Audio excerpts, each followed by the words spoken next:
So how bad can it get? Just how bad can it get? Jacob never did get along with his father-in-laws, two scoundrels, wit-matched and grappling. Father-in-law Jacob cheated, father-in-law Laban cheated Jacob out of 21 years of his life and tricked him into marrying a daughter Jacob did not like. And Jacob himself wrangled to enrich himself at Laban's expense. Animosity and distrust, dislike circling each other like wolves on a tap. Jacob could not stay there. And he left the land of his wife's family with immense flocks and immense wealth. His favorite wife even stole Laban's household gods, the little statues in which Laban depended for good luck. Rachel stole them, and perhaps for a bit of good luck herself, perhaps as final insult to her conniving father. Enraged, Laban chased Jacob with an army to kill every last one of them. Jacob was able to extract a truce, but he was banned forever from the land of his father-in-law.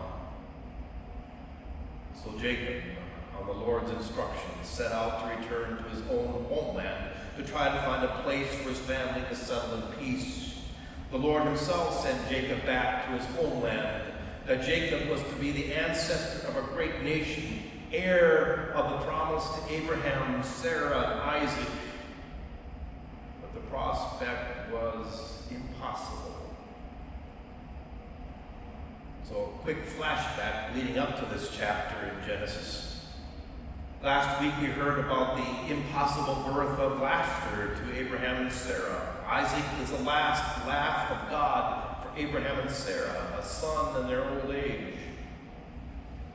So their son Isaac married Rebekah from the land of Abraham's ancestors in northern Syria.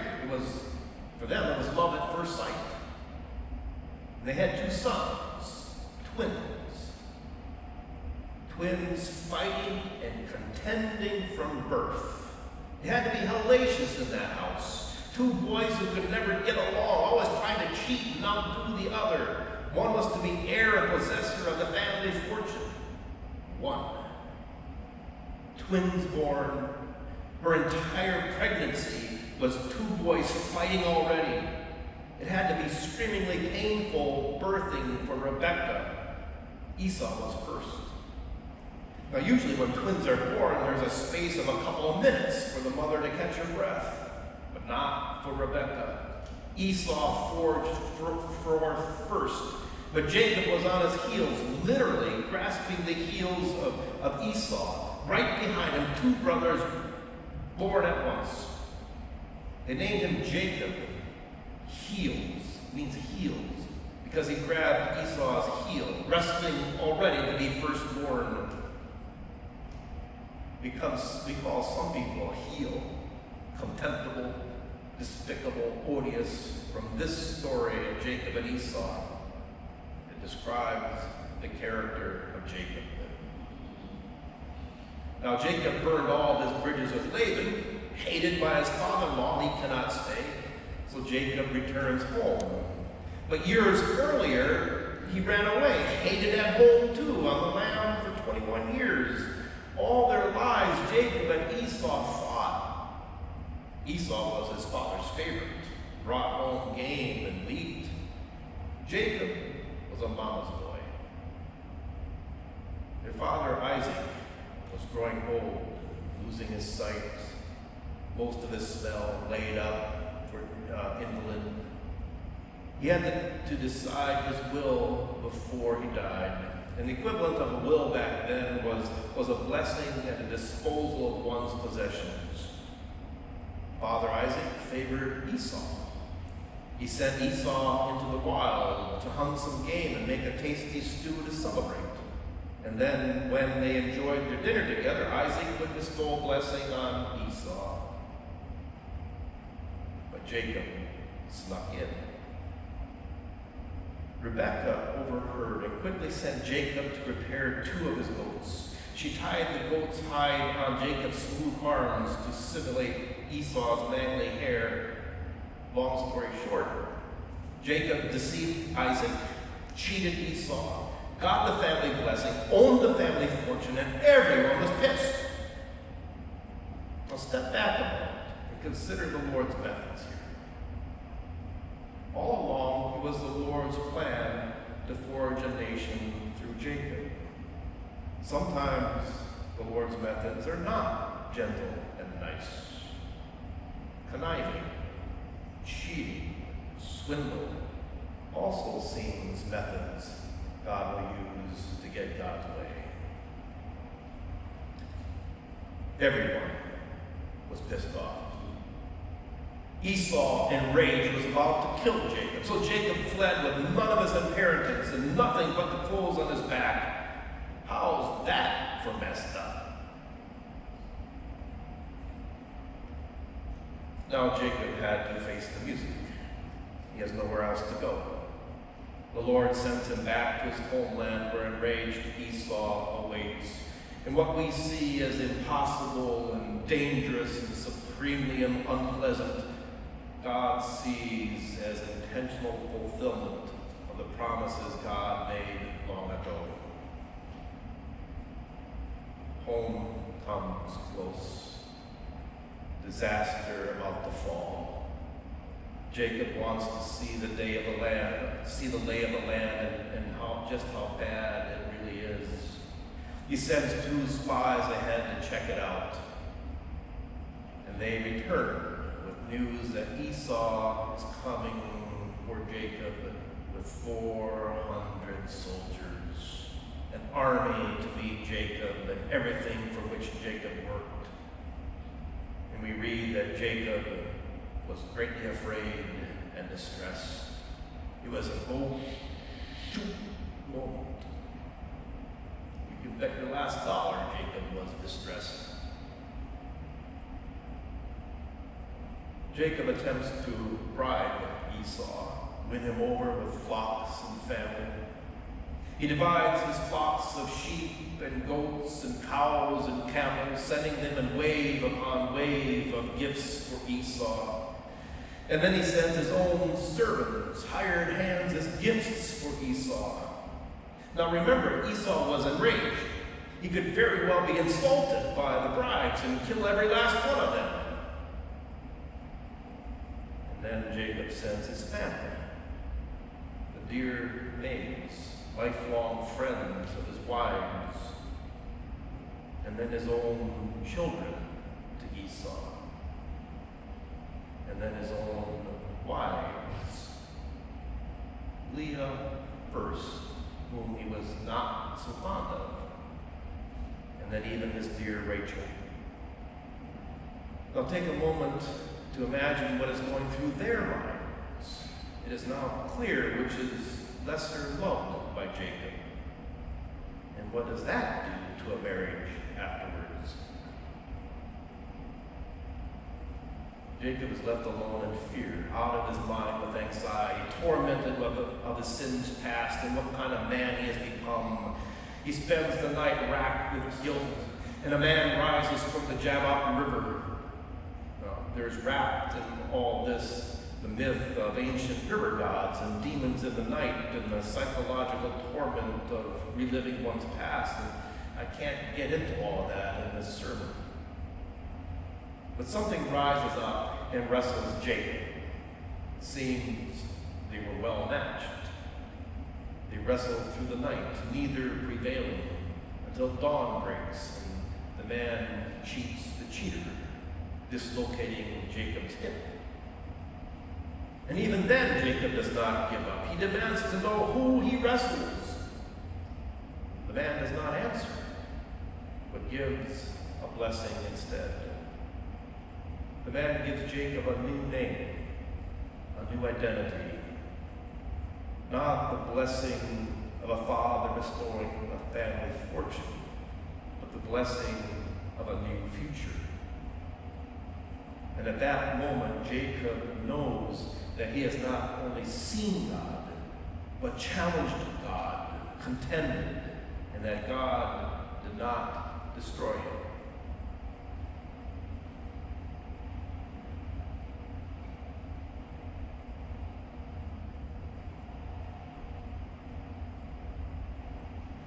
In my third year at seminary, I took a year to be a lay missionary in Senegal, Africa.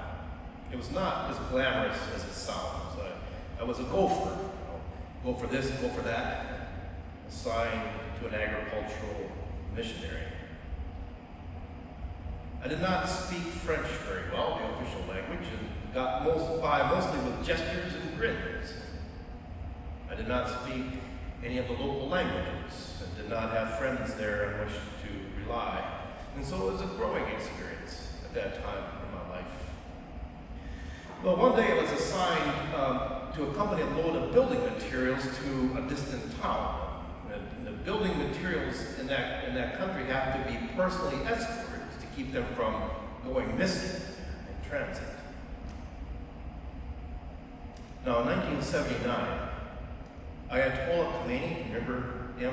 Ayatollah Khomeini led a revolution that overthrew the Shah of Iran. The United States had backed the Shah and his murderous regime. 52 American hostages, remember this story? 52 American hostages were caught up in the revolution and held for 444 days, contributing to the failed re-election of Jimmy Carter. The revolution incited Muslims all over the world. Bloody executions made nightly news. 3 years later, I found myself a young lay missionary in a Muslim country. The day I mentioned, I stepped into the cab of a delivery truck to keep building materials from being stolen. I was tucked between two young, impassioned Muslim men. I was skinny. They had bulging muscles from hard work. I was Christian. They prayed 5 times a day on the dot, followed dietary laws exactly, and were suspicious of every heathen. And they did not like me. They did not like touching me in a close, tight cab. They resented my coming along, an affront to their honesty. Their hostility was palpable, and it was a long, hot ride. The delivery truck made several stops en route. I did not know the schedule or when we would arrive at my destination. And each stop, I did not know if my materials were being unloaded by mistake. And soon I realized we were approaching the city of Touba, and it wasn't good. Touba is the center of Muridism, a strict sect of Islam, and is a city-state within Senegal. It has its own government and Muslim laws apart from the national democratic government. I was entering a city with no national law in force at a time of heightened Muslim sentiment with men who did not like me. And night was falling. And to my distress, I realized that we would not make my destination that day. The men intended to spend the night in this holy Muslim city. And there were no streetlights. There were no road signs. There were no gas stations or stores or businesses. Streets were deep desert sand. Walled compounds abutted the streets, and building after building, all alike, the route of war and maze of twists and narrow alleys. And within minutes I was lost. And in vain I tried to estimate the distance to the town border and which direction to escape, and my chances of getting out alive. At midnight dark, the driver pulled into a narrow alley so tight that the truck doors could not fully open. With aggressive gestures, they made it clear I was to follow them, and I was put into a room alone, with no windows, and no furniture, no sink, no toilet. It was a dirt floor, mud wall, empty storage room. And then they locked the door.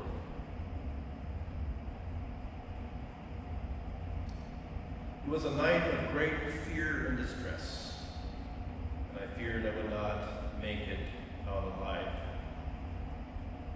Now, some of you have had similar experiences, near-death experiences. I lost all hope when I was alone in a foreign land, without family or friends, locked in dark. I did not sleep. And I prayed all that night. I wrestled with a God that seemed to have abandoned. And I prayed goodbye. I prayed goodbye to my father, to my mother, to my brothers and sisters, each by name. Goodbye to my girlfriend at the time, Anne. And everything I became was about to disappear, buried, unmarked in desert sand. Losing everything changes a person. Trauma that is near-death experience physically changes brain structure and mental processes. Ask anyone who has had life-threatening near-death experience, and they will tell you that they are not the same. Jacob was not the same. He came away with a limp, a reminder of his past and what God had done. He came away with a new name, Israel. He came away a different man. Well, the next day, the rooster crowed, and dawn barely woke. The lock rattled, and I was sure that this was the day that my throat would be cut. A bottle of water and a small bowl of white rice was thrust, and then the door locked again. But do you know what that white rice meant? Even now, white rice to me is hope. That moment staring at white rice, I knew I would live. And so we arrived at my destination. All the building materials were delivered intact. I eventually returned home, finished seminary, and married Anne. But as a changed person, since that day, every day I wake up, my first prayer is, every day, thank you, God, for one more day. And no longer do I take small kindnesses for granted. I am grateful for every smile. And oddly, since that day, I have never again, even once, experienced fear. In all the situations and dangers and near misses, I never felt fear. So for Jacob and for us all, just how bad can it get? How bad can it get? Not so bad, it seems, for God to save.